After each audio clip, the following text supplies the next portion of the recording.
afinal das contas, acabamos questionando a nós mesmos e querendo novas chances, novas escolhas, novos caminhos. Ansiando por um horizonte promissor, buscamos felicidade e paz verdadeiras. Vemos que nada nesse mundo é capaz de mudar nossa história. Mas e se fosse possível mudar tudo? E se existisse alguém que pudesse transformar a nossa vida completamente? Não apenas poder isso, mas o universo inteiro.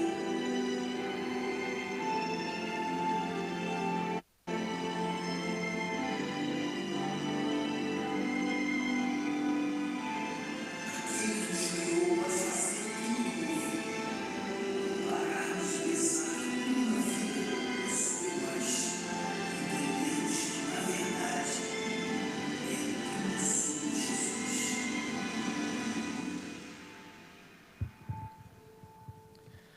Essa é a nossa série Tudo sobre Jesus. Estamos aqui ao longo das semanas estudando uma carta preciosa do Novo Testamento, a carta de Paulo aos Filipenses, a uma igreja na cidade de Filipos. E nós estamos estudando juntos essa carta e percebendo nela a forma como Deus trabalhou no coração daqueles primeiros leitores e de nós aqui hoje em pleno século 21, o como que Deus estava os movendo numa direção de uma vida centrada em Cristo. Nós estamos estudando juntos e tentando descobrir juntos, semana após semana, o que é uma vida onde tudo é sobre Jesus. Essa carta que Paulo escreveu, ela é bem interessante, porque tanto o autor quanto os leitores estavam nessa caminhada de compreender, de tentar entender as implicações do que é realmente uma vida onde Cristo é o centro. Uma carta escrita para uma igreja onde essas pessoas não eram perfeitas, eram gente como a gente, com suas imperfeições, com as suas lutas, com seus trabalhos, com seus estudos, mas que tinham algo em comum. Todos eles, apesar dos seus erros e tropeços, apesar das suas falhas, todos eles, inclusive o autor Paulo, apesar das suas falhas e pecados, eles estavam caminhando em direção à compreensão do que é viver uma vida centrada em Jesus. Tem sido muito legal estudar essa carta, porque eu não sei de você, mas Deus tem falado grandemente ao meu coração. Porque a minha capacidade, a capacidade que eu tenho de centrar a minha vida em qualquer outra coisa que não Cristo é enorme. A capacidade que eu tenho de tirar Jesus do centro e colocar qualquer outra coisa ali e fazer desse algo o meu próprio Deus é enorme, é brutal. É por isso que eu preciso estudar essa carta. Eu preciso desses ensinamentos que me mostrem, que me ensinem, que me exorte e que me encorajem a viver uma vida centrada em Jesus. Então, por isso, semana após semana, nós estamos conversando aqui, expondo esse livro da Bíblia tão precioso, tá bom? Nós começamos na semana passada a falar sobre o capítulo 2, não é verdade? Começamos a estudar o capítulo 2 de Filipenses, vimos do 1 até o versículo 5, e tentamos compreender essa expressão de Paulo, se por estarmos em Cristo. E definimos aqui juntos que um cristão é alguém que está em Cristo.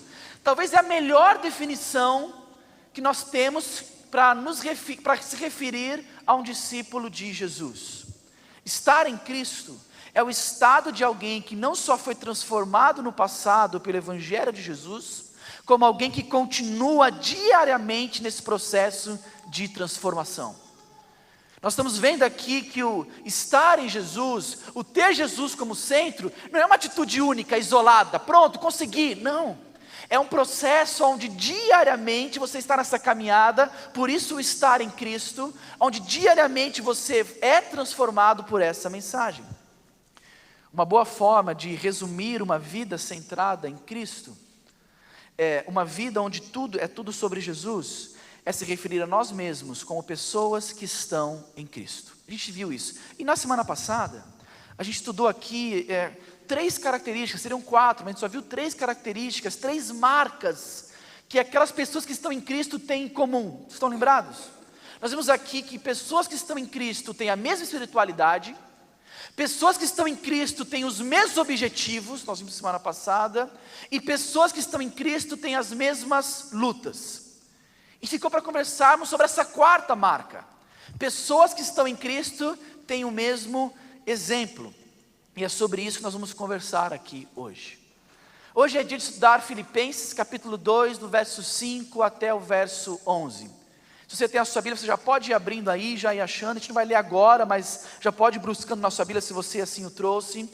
Nós incentivamos aqui na rede você trazer a sua Bíblia, você abrir a sua Bíblia, você conferir se o que eu falo aqui de fato está nas Escrituras. Isso é muito importante. Mas se você conhece um pouquinho de história bíblica, um pouquinho de Bíblia, talvez você abriu aí rápido, você já viu um pouquinho do texto, você vai saber que nós estamos diante de um dos textos mais preciosos do Novo Testamento.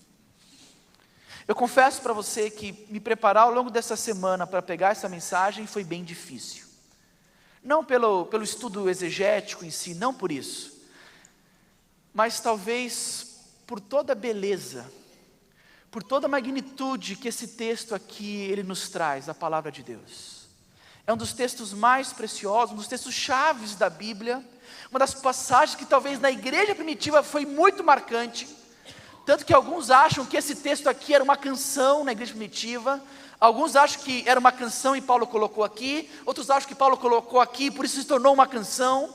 O fato é que é uma passagem extremamente importante,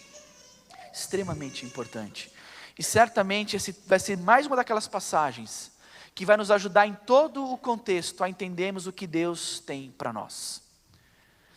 Eu quero só situar você, que o foco da semana passada era realmente buscar viver uma vida de humildade, uma vida caracterizada pela humildade, onde nós consideramos o outro superior a mim mesmo, e aonde nós consideramos o interesse dos outros, não somente os nossos próprios interesses. Essa talvez foi a ideia central da semana passada. Uma vida marcada por uma humildade sincera e de considerar o outro superior. E cá entre nós, sejamos bem sinceros, isso não é fácil. Ler Filipenses 2, do 1 até o 5, é extremamente difícil, porque Paulo parece que ele vai e coloca o dedo lá dentro do nosso ser, e nos propõe algumas coisas que na prática é muito difícil. Abrir mão do meu direito de justiça é muito difícil. Deixar o outro ganhar alguma argumentação, quando talvez eu poderia humilhá-lo com a minha resposta, isso é muito difícil. Fazer valer a vontade do outro em detrimento da minha, isso é muito difícil. Que diga os casados aqui presentes, não é verdade? Abrir mão dos seus direitos para servir o outro, abrir mão de estar certo muitas vezes, ou do direito, do desejo de querer estar certo, para que você dê razão ao outro, isso é extremamente complicado. Me calar em uma discussão e considerar o outro humildemente, considerar o outro como vencedor, pedir perdão mesmo sabendo quando o outro também está errado, tudo isso não é fácil.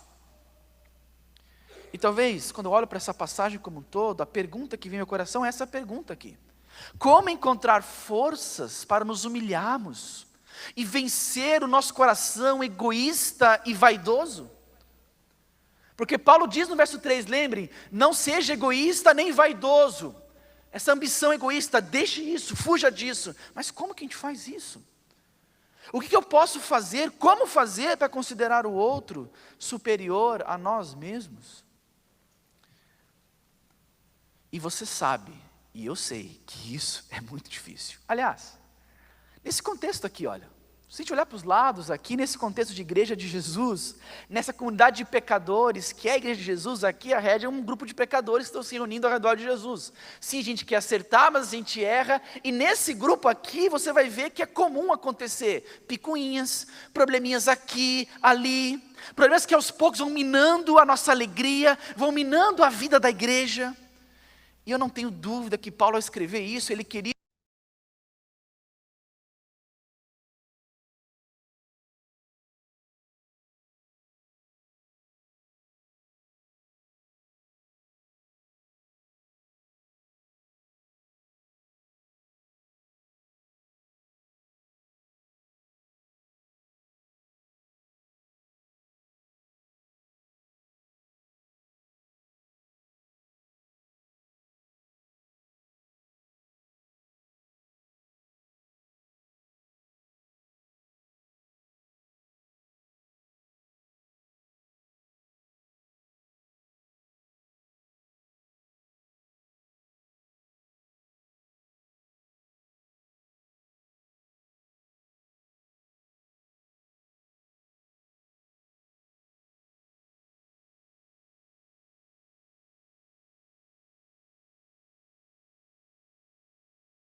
que essa situação só está como está, porque todos, sem exceção, estão fazendo justamente o contrário do que o apóstolo Paulo trata nesses versos aqui. É importante nós estudarmos sobre isso, porque parece-me que a instrução de Deus muitas vezes para você e para a igreja é o oposto. Interessante pensar assim, não? Paulo diz, a gente lembra, né? Paulo diz, nada faz por ambição egoísta ou por vaidade, mas humildemente considere o outro superior a você mesmo. Cada um cuide não só dos seus interesses, mas também do interesse dos outros. É o que Paulo diz, mas pela nossa prática, muitas vezes, parece-me que Paulo disse justamente o contrário. Parece-me que a instrução de Paulo é essa aqui, olha. Faça tudo de maneira egoísta e pense em você o tempo todo. O que realmente importa é a sua opinião e trabalhe incansavelmente para considerar o outro como inferior a você. E lembre-se, nada de cuidar do outro, pense somente em você. Heresias 6:6, né? Botei ali. É claro que é ridículo isso, mas não parece muitas vezes que essa é a prática, parece que essa é a ordenança, por a gente ver tantas vezes em nossas vidas, e infelizmente às vezes na vida da comunidade cristã. Agora, certamente eu já agi assim, certamente talvez você já agiu assim, talvez alguns aqui são vítimas e vitimizadores de questões como essa, como eu sou certamente. É por isso que nós precisamos aprender de Cristo. É por isso então que eu convido você hoje a ler com muita atenção Filipenses 2, do 5 até o 11, e ver o que Deus tem a nos ensinar com essa passagem. Diz assim a palavra de Deus: seja a atitude de vocês a mesma de Cristo Jesus, que embora sendo Deus, não considerou que o ser igual a Deus era algo a que devia apegar-se, mas esvaziou-se a si mesmo, vindo a ser servo, tornando-se semelhante aos homens. E sendo encontrado em forma humana, humilhou-se a si mesmo e foi obediente até a morte, e morte de cruz. Por isso Deus o exaltou à mais alta posição, e lhe deu o nome que está acima de todo nome, para que ao nome de Jesus se dobre todo o joelho nos céus, na terra e debaixo da terra, e toda língua confesse que Jesus Cristo é o Senhor, para a glória de Deus Pai. Senhor, fala ao nosso coração. Eu humildemente peço ao Senhor para que nesses próximos minutos, o Teu Santo Espírito tenha completa liberdade em nos edificar, em nos exortar, em falar aos nossos corações, e para que a Tua palavra seja aquilo que vai transformar corações essa noite. Deus, não permita que eu fale nada que seja contrário à Tua vontade, que seja contrário a esse texto. Mas nos dá sabedoria, Deus, a ouvir do Senhor. E para que saímos daqui essa noite, edificados, exortados, encorajados, transformados pelo Senhor. Eu oro por mim, pelos meus amigos e irmãos aqui presentes. Em nome de Jesus que nós oramos. Amém. Nós vimos então que pessoas que estão em Cristo têm o mesmo exemplo. Paulo começa no verso 5 dizendo que seja a atitude de vocês a mesma de Cristo Jesus. Ele nos mostra que a atitude de Cristo então servirá de modelo para nós cristãos, nessa busca por uma vida centrada em Jesus e obviamente caracterizada pela humildade, pelo serviço ao outro. Agora nós precisamos entender muito bem esses versos, em especial dos 6 até 11, e entender em que área, de maneira específica, Deus nos quer que nos pareçamos com Cristo. Se no verso 5 ele estabelece, olha, pensem como Jesus, ajam como Jesus, o que ele quer dizer com isso? Em que aspecto? De que maneira precisamos então ser como Cristo? E obviamente ele vai explicar isso para a gente, e a explicação começa no versículo 6. Ele vai nos explicar a partir da forma como ele vai tratar daquilo que Jesus abriu mão. Leia comigo novamente o verso 6. Ele diz o seguinte, que embora, sendo Deus, não considerou que o ser igual a Deus era algo que devia apegar-se. O verso 6, ele começa com uma declaração bombástica. Jesus é Deus. É assim que Paulo começa o verso 6. Não pode haver dúvidas quanto a isso, entendam bem. Nós aqui cremos, como um povo cristão, discípulos de Jesus, nós cremos num Deus trino, um Deus Pai, um Deus Filho, um Deus Espírito Santo, 3 pessoas que subsistem somente num só Deus. Paulo não deixa dúvidas aqui, Jesus é Deus. Isso é importante. É muito importante compreender isso para a argumentação de Paulo a seguir. É por isso que ele começa logo de cara, Jesus é Deus. Embora ele sendo Deus, mas ele conclui, ele não se apegou a essa realidade. E a pergunta é, o que isso quer dizer? Esse é um dos textos difíceis de interpretar, porque a linguagem que Paulo usa aqui, já vi muita gente ir para caminhos bem tortuosos e perigosos, vou até citar alguns aqui, temos que tomar muito cuidado, precisamos entender o que Paulo quer dizer nesse verso 6. Obviamente aqui o contexto, o verso 6 e o verso 7, Paulo quer estabelecer aqui muito bem, com o verso 6, ele quer preparar um caminho para o verso 7. Se no verso 7 ele vai dizer o que Cristo fez, logo no verso 5, ele quer deixar muito claro a importância de se entender quem Cristo é. Entender muito bem quem Cristo é, para você poder compreender muito bem o que Cristo fez. Então eu imagino esse verso 6 como uma preparação extremamente importante para entendimento do verso 7. E a ideia aqui é que Cristo não se apegou, ao que Cristo não se apegou? Como assim? Tudo bem, ele era Deus, mas o que ele não considerou o ser igual a Deus? O que era algo que ele não devia apegar-se? Me explica melhor, a gente pensa, acho que uma ideia inicial, é que Cristo não se apegou à sua posição privilegiada na glória, ao lado de Deus Pai. Cristo, ele não tirou vantagem dessa posição e permaneceu nessa posição. O fato de Jesus ser Deus não o impediu de dar um passo em direção a nós pecadores.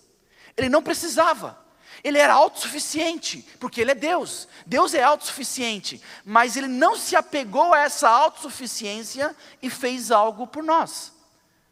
É como se Cristo estivesse nessa posição, e ele jamais precisava sair dessa posição, porque ele é Deus, mas de maneira graciosa, que nós vamos entender um pouquinho depois do porquê ele fez isso, mas de uma maneira graciosa, Jesus, ele não se apegou a essa posição privilegiada ao redor do seu Pai, ao desfrutar da glória do seu Pai, e ele fez algo em nossa direção. A ideia aqui é que Cristo, ele é Deus, ele sempre foi Deus, ele sempre será Deus, ele nunca deixou de ser Deus. Mas essa afirmação de quem ele é, ele não se apegou a essa realidade, ele não tirou vantagem dessa posição e fez algo por nós, descrito no verso 7. Deixa eu tentar ilustrar para vocês, pode ser uma ilustração muito pobre, eu inventei isso, mas eu acho que pode ser importante. Imagine um bilionário, dono de uma transportadora, dono de várias coisas, porque ele é bilionário, obviamente. Mas dentro dessas coisas que ele tem uma transportadora. Então nós temos aqui um bilionário, dono de uma transportadora. Ele está lá nessa transportadora nesse dia. Ele vai passar uma semana lá trabalhando. Ele não é só o dono, ele é o CEO, ele é o diretor lá geral dessa transportadora. E ele está lá no seu escritório, no seu luxuoso escritório, porque ele é um bilionário. E lá fora está marcando 42 graus. O sol está rachando, Macaé pegando fogo, não é isso? Né? E enquanto lá fora está 42, ele está no seu confortável escritório, com o seu ar-condicionado ligado, em confortáveis 19 graus, certo? E ele está ali trabalhando. Até a hora que ele olha pela janela, e ele vê um caminhão chegando para ser carregado.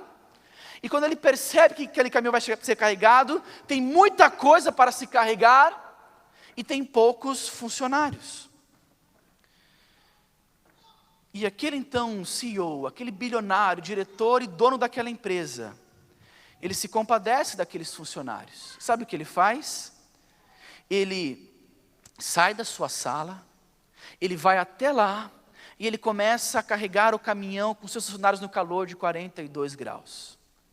Ele não deixou de ser CEO, ele não deixou de ser bilionário, em momento nenhum, mas naquele momento ele abriu mão da sua glória, do seu conforto, da sua posição, para servir a outros. É uma ilustração pobre, mas é mais ou menos essa a ideia que Paulo está propondo aqui. que o Rei do Universo, o Criador de todas as coisas, Jesus, o próprio Deus, Ele não se apegou a esse status, Ele abriu mão da sua posição privilegiada na glória, junto ao seu Pai. E Paulo, com esse verso 6, ele quer nos chocar, somente nos situando quem é Jesus e do que Ele está abrindo mão. Em outras palavras, o que Jesus fez, que nós vamos ver aqui no verso 7, ganha um sentido muito mais profundo quando compreendemos quem Ele realmente é. É por isso o verso 6. Ele quer nos situar, você e os leitores, a quem Jesus realmente é e o que realmente Ele está deixando, o que realmente está fazendo. E com essa atitude Ele quer já nos chocar, já nos impressionar, já nos fazer perguntar: como? Como que um Deus perfeito, autossuficiente, decide sair desse lugar de glória e fazer o que Ele fez? Aí a pergunta é: o que Ele fez? Leia comigo então o verso 7, olha o que Ele fez. Mas esvaziou-se a si mesmo, vindo a ser servo, tornando-se semelhante aos homens.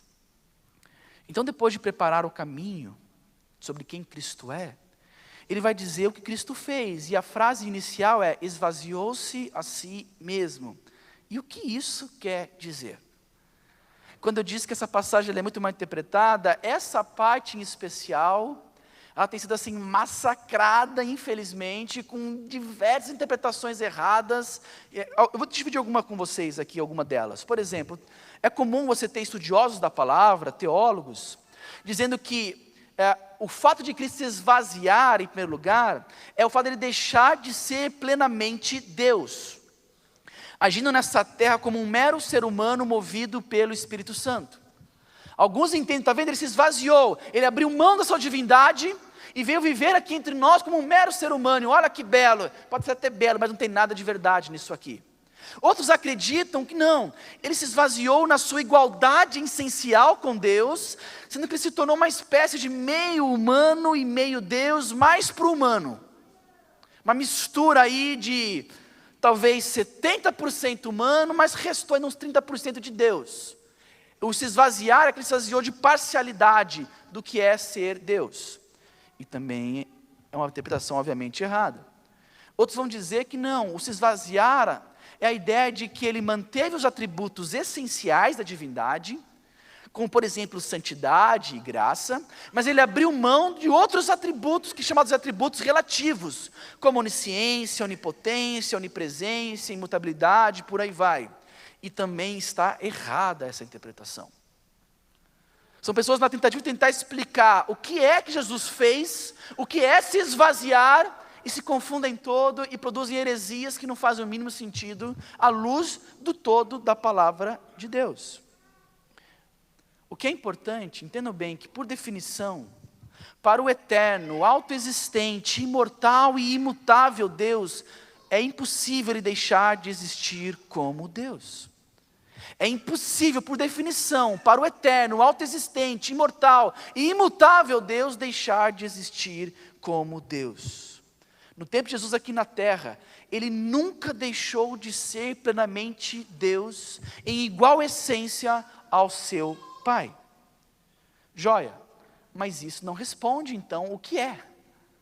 Tá bom, Tiago? Você estabeleceu muito bem então que Cristo, ao dizer que Ele esvaziou-se a si mesmo, não está se referindo que Ele se esvaziou da sua divindade. Joia, legal. Ele não renunciou aos atributos divinos, perfeito. Mas o que isso quer dizer?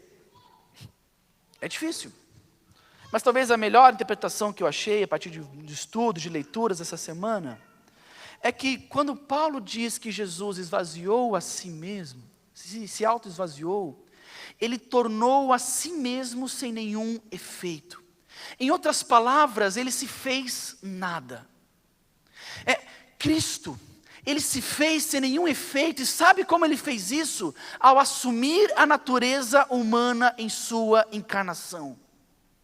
A humilhação de Cristo aqui não era se esvaziar de alguma coisa necessariamente, mas era antes assumir sobre si uma outra natureza, que é a natureza humana. É a ideia de que nós somos tão insignificantes comparado ao que é Deus, que o fato do próprio Deus assumir sobre si um atributo humano, uma condição, uma natureza humana, é um autoesvaziar. Os teólogos chamam isso de subtração por adição. Ele se esvazia a partir do momento em que ele toma para si a figura de um homem. É o esvaziamento por adição. Jesus se fez nada quando ele decide ser um homem. Ele continua aqui. Porque a ideia do auto-esvaziar-se é que o Senhor, o Deus onipotente, se fez escravo. Nós temos dificuldade para entender essas palavras, a gravidade desse esvaziamento, porque nós já estamos aqui embaixo. Mas a gente precisa lembrar daquilo que ele abriu mão. O Criador do universo, o possuidor de toda a majestade divina, o Senhor e Mestre de todo conhecimento, se tornou um escravo. Esse é o autoesvaziamento, é assumir essa condição de servo e de escravo. A linguagem que Paulo usa aqui é importante, porque a palavra que ele usa aqui no versículo 7, quando ele diz, olha, esvaziou-se a si mesmo, vindo a ser servo, essa palavrinha, vocês conhecem muito bem aqui na rede, é aquela palavrinha doulos, é a palavra escravo. A melhor tradução para essa palavra é escravo, um homem de condição servil, alguém dedicado ao próximo, mesmo em detrimento dos seus próprios interesses. Queridos, entenda bem, preste muita atenção. Ainda que Jesus se encarnasse como um homem, o que ele fez, mas ainda que ele se tornasse o homem mais poderoso da terra, ainda que ele viesse como o rei mais majestoso, com poder e influência muito maior do que César, com uma sabedoria, riqueza e inteligência muito maior do que Salomão, ainda assim, isso seria para ele uma completa vergonha. Porque o mais elevado, o mais sábio, o mais rico, o mais perfeito dos homens, não se compara em nada à grandiosidade e à perfeição de Deus. Mas o quadro aqui é pior. Porque ele se fez um escravo. Quando você ouve sobre o que era um escravo na cultura do primeiro século desses leitores, não tem como não ficar chocado. Peter O'Brien diz o seguinte, que escravidão apontava para uma extrema privação dos direitos de alguém. Um outro pensador disse que escravidão, que um escravo é uma pessoa sem vantagens, que não possui direitos ou privilégios, para o expresso propósito de se colocar a serviço dos outros. Um outro ainda vai dizer que um escravo tem a mais baixa posição, ele é impotente, ele não tem direitos, ele não tem glória, não tem honra, só vergonha. Foi essa palavra que Paulo usa aqui e que chocou os leitores. Como que Deus decidiu dar um passo em nossa direção e se fazer homem, se esvaziar ao ponto de assumir a natureza frágil humana.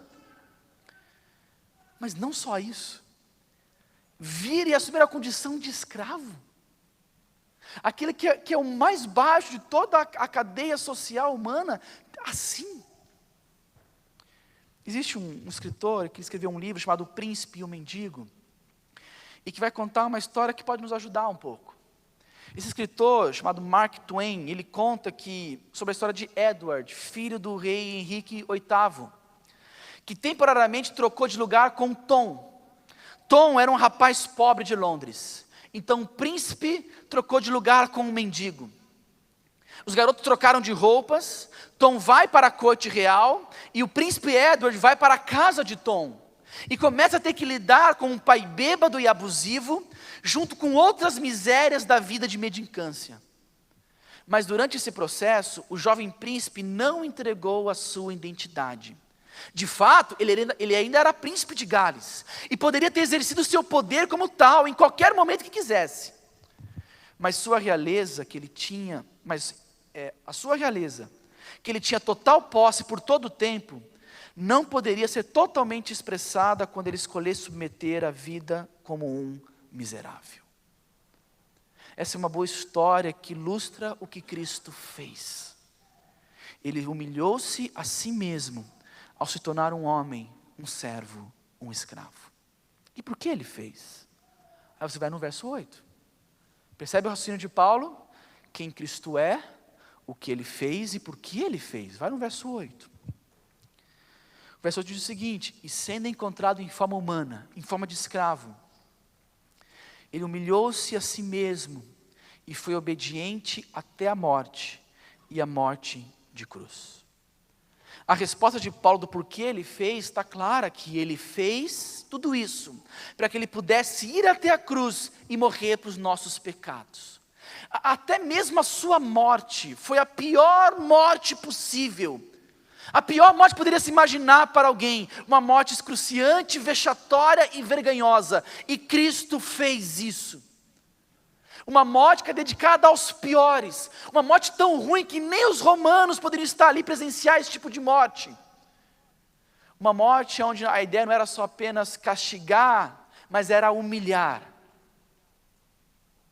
E Cristo fez isso. Por quê? Porque Ele decidiu não cuidar somente dos seus interesses, mas dos nossos interesses. E foi por isso que Ele morreu em nosso favor. Você consegue perceber o que Paulo está fazendo aqui? Lembra do verso 5? Seja a atitude de vocês a mesma de Cristo Jesus. Ele está nos contando que atitude é essa. E obviamente tudo isso linkado com o início do capítulo. Ele está ilustrando a partir do exemplo de Cristo o que ele falou nos versos acima.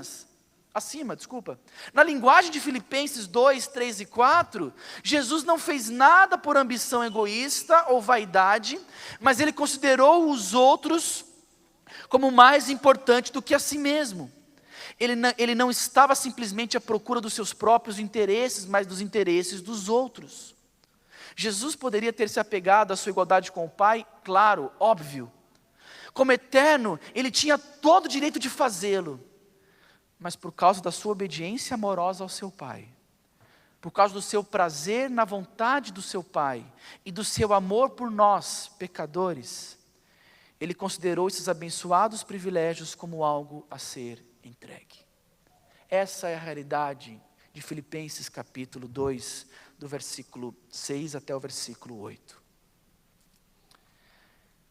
E o texto termina. Embora depois de explicar, eu vou terminar aplicando.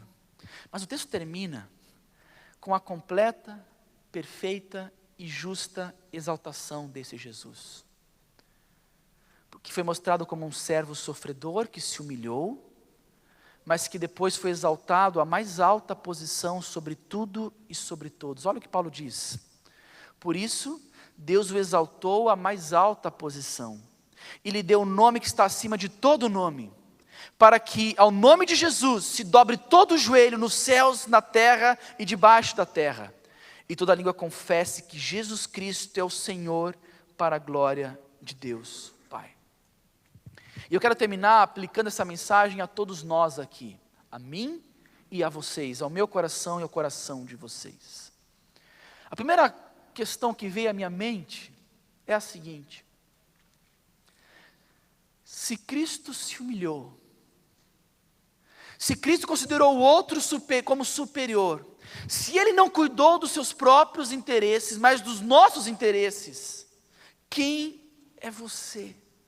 Quem sou eu para agir e pensar diferente?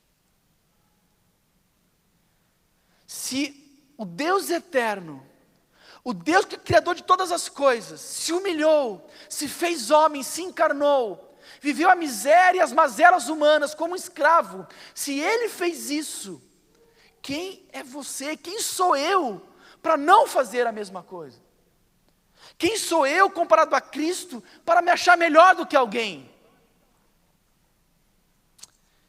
Quem sou eu para não me humilhar e pedir perdão a alguém? Talvez hoje à noite Deus quer te levar a uma postura de real humilhação. E ir talvez atrás de alguém e pedir perdão a esse alguém pelos seus pecados. Por todas as vezes que você foi egoísta, vaidoso e cuidou somente dos seus interesses. Talvez Deus quer que você se humilhe hoje à noite e peça perdão ao seu marido. Porque certamente, talvez em seu casamento, você está agindo de maneira egoísta. Talvez Deus quer que você se humilhe e que peça perdão à sua esposa, porque você tem agido de maneira egoísta, pensando somente nos seus interesses, não no dela.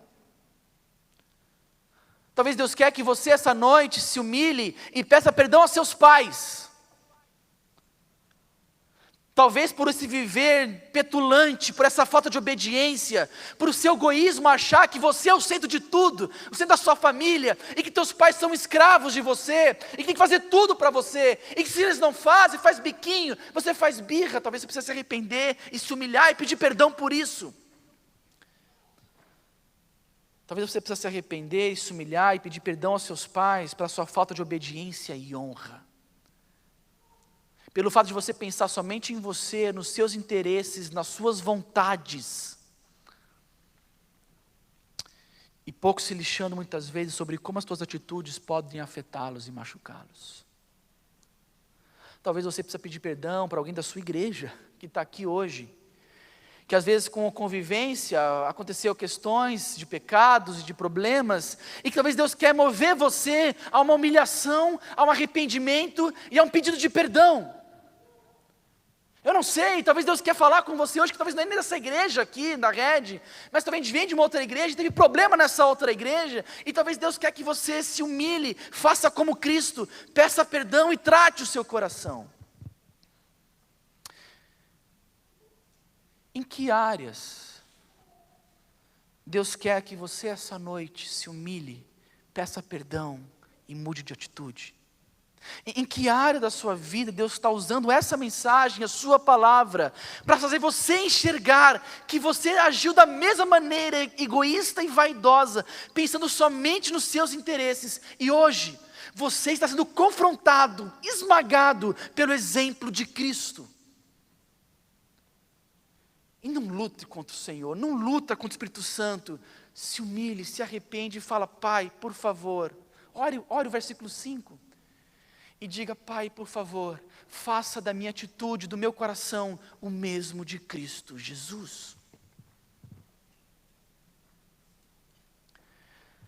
Em meio a um conflito, com o irmão ou com uma irmã em Cristo, com um membro da família, ou até mesmo com um cônjuge, com o pai ou com o filho, embora possamos estar certos sobre alguma coisa, embora possamos ter um bom argumento, eu convido você a nesse instante a pensar sobre o único, Jesus Cristo, que já teve o direito de fazer valer os seus direitos e não o fez.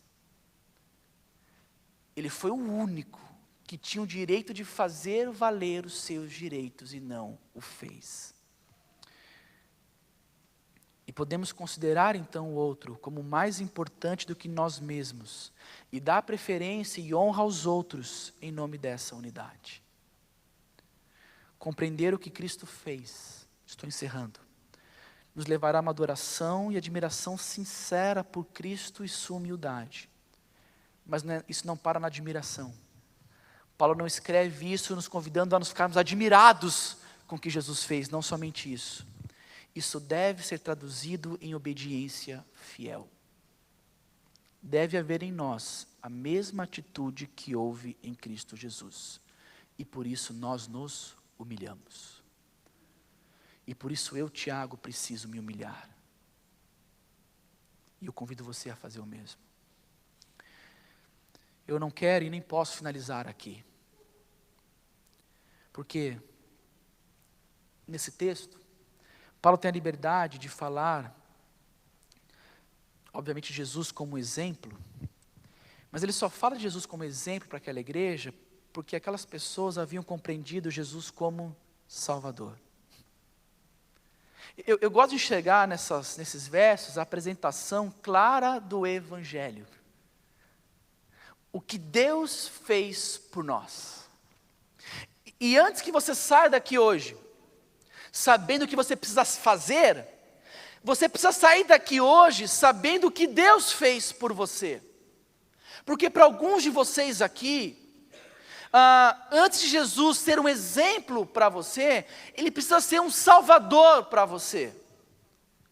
A mensagem que Cristo morreu, em nosso favor. Essa morte é citada aqui por Paulo, ele morreu numa cruz, foi necessária para que a ira de Deus sobre os nossos pecados fosse satisfeita em Jesus. Essa mensagem precisa chegar ao teu coração.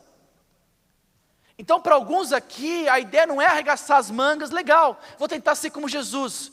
Não. Antes dele ser um exemplo, ele precisa ser o teu Salvador. Isso é importante. A religião vai dizer para você, faça, para que depois veja o teu esforço e faça algo por você. Eu poderia terminar religiosamente essa mensagem, desafiando você a fazer algo, a tentar ser como Jesus, mas não vou fazer isso. Eu vou pregar o Evangelho para você, e o Evangelho é a inversão. O Evangelho é, saiba o que Deus fez por você primeiro. E que se essa mensagem chegar no teu coração, aí sim você vai saber o que você deve fazer para Ele em resposta. Quando Paulo diz que Cristo se tornou servo, se humilhou e morreu uma morte de cruz, eu quero que você entenda que essa cruz era minha, essa cruz era sua, porque era isso que nós merecíamos.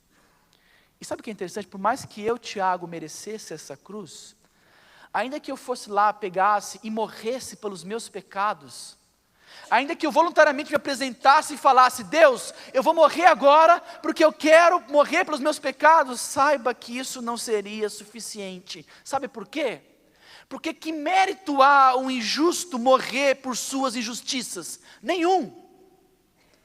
Eu não teria feito nada mais do que minha obrigação, e não seria suficiente. Somente um inocente, somente alguém sem pecado, Cristo, poderia morrer em nosso favor, um justo morrendo por injustos, para que você hoje pudesse se humilhar, confessar Cristo como seu Salvador, pedir perdão pelos seus pecados, crer que Ele ressuscitou dentre os mortos e que Ele está vivo. Eu quero encerrar esse tempo aqui, obviamente, desafiar você, que tem vindo aqui na rede, às vezes regularmente, mas que ainda não assumiu um compromisso real com Cristo Jesus. Essa mensagem é sobre Ele. E antes dele ser um exemplo para você, Ele tem que ser um salvador para você. Paulo vai dizer numa outra passagem, se você confessar com os teus lábios que Jesus Cristo é o teu Senhor, o teu Salvador, você será instantaneamente salvo.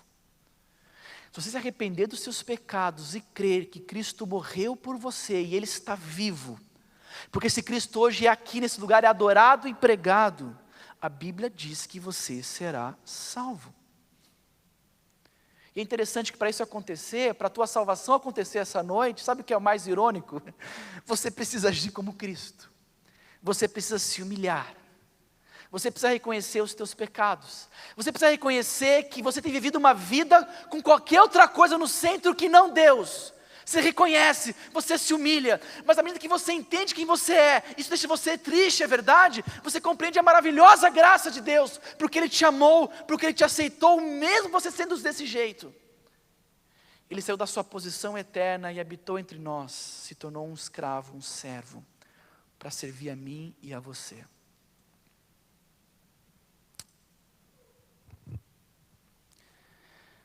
É dessa forma que eu termino essa mensagem.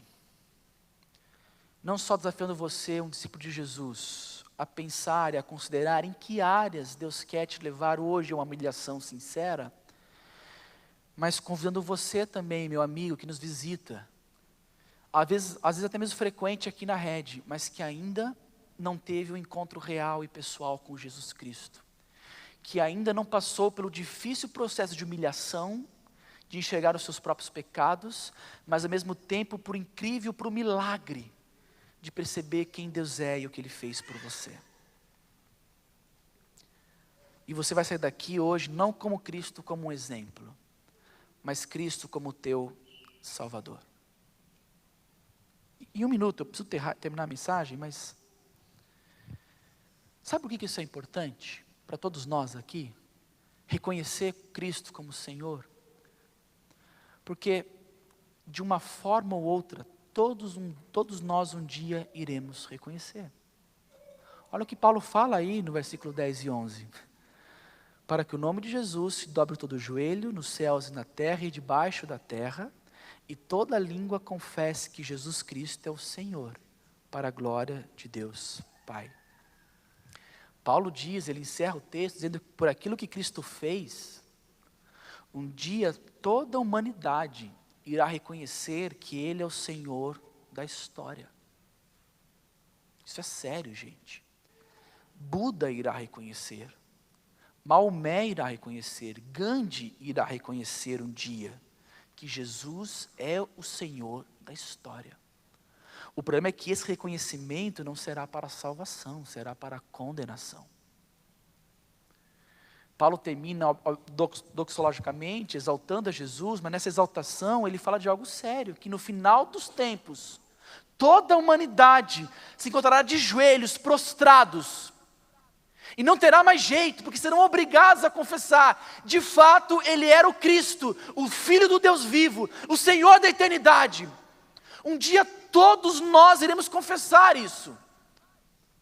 A diferença é que alguns aqui, eu espero que a maioria, confesse alegremente, porque após se confessar, entrar na eternidade ao lado de Deus. Mas alguns talvez irão confessar, não alegremente, mas para a sua própria tristeza.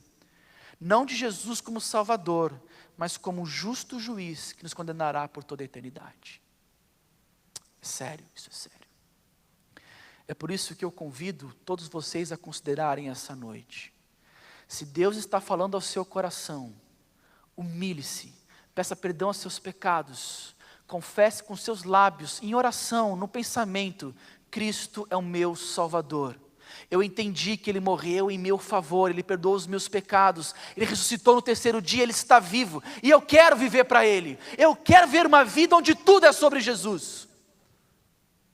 Faça isso, nesse instante. E saia daqui, não como Jesus como um exemplo, mas como teu Senhor e Salvador. Abaixa a cabeça e fecha os olhos. Minha oração é que essa palavra chegue ao teu coração essa noite. Ela chegou ao meu coração. Deus tem me mostrado áreas que eu preciso me humilhar. Áreas que eu preciso considerar o outro como superior. Áreas que eu preciso ser trabalhado pelo Senhor. Que áreas Deus falou ao teu coração essa noite? Que situação da sua vida, do passado, do presente, Deus trouxe à sua memória, te levando a crer que você precisa passar por esse mesmo processo de Jesus, de sair da posição onde você está, e se humilhar, e colocar o outro à sua frente, o outro como superior, e pedir perdão, e restaurar relacionamentos. Eu não sei o que Deus falou ao seu coração essa noite.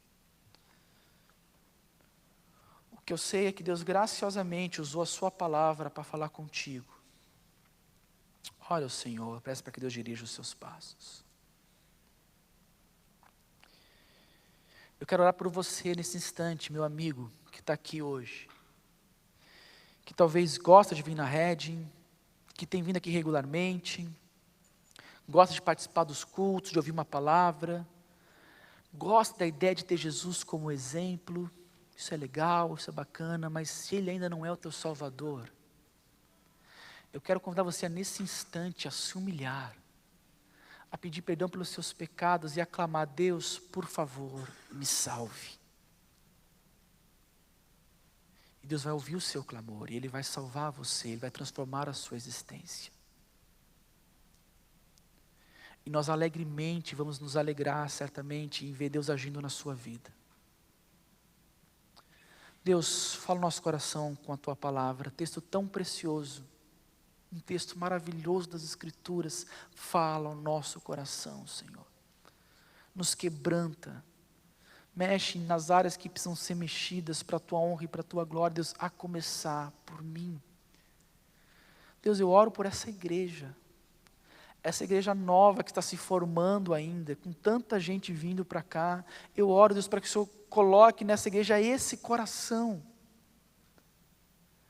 Senhor, eu oro por mim, pela liderança, pelos membros dessa igreja, pelas pessoas que visitam aqui. Deus, nos dá esse coração em nome de Jesus, para que nós jamais nos afastemos dessa passagem.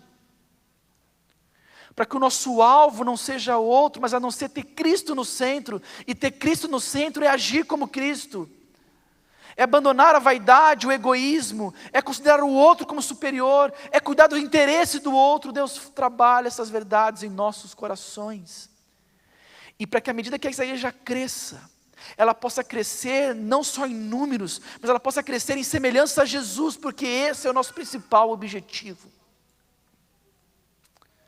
Trabalha, Deus, por favor, em nossos corações. Deus, salva pessoas essa noite, para que nesse instante, Deus, tenha gente aqui que nesse momento está experimentando o milagre do que é ser transformado pelo Senhor. Esse é meu desejo, essa é a minha oração. Em que Jesus que nós oramos. Amém.